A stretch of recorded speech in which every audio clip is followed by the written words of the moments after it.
Ce qu'il faut éviter, c'est qu'après la crise, on considère que nous avons vécu une parenthèse, qu'après la crise, on soit victime d'amnésie et que tout reparte comme avant. Ça, ce n'est pas possible.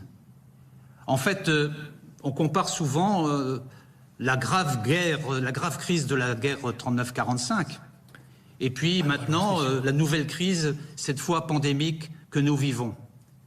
Après la guerre 1939-1945, les États ont décidé de s'unir. Les États ont décidé de s'unir. De créer des outils pour éviter un nouveau conflit mondial. C'est à ce moment-là qu'on a créé les Nations Unies. On a même créé aussi l'Organisation mondiale de la santé. C'est à ce moment-là qu'on a lancé ce mot de multilatéralisme. Les États qui se mettent ensemble pour un ordre mondial. Les États qui se mettent ensemble pour un ordre mondial. Et on a un peu oublié cette période.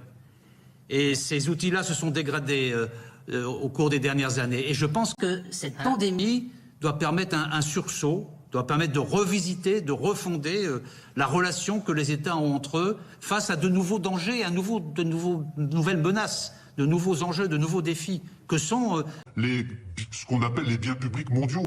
Au cœur desquels il y a la santé et le climat.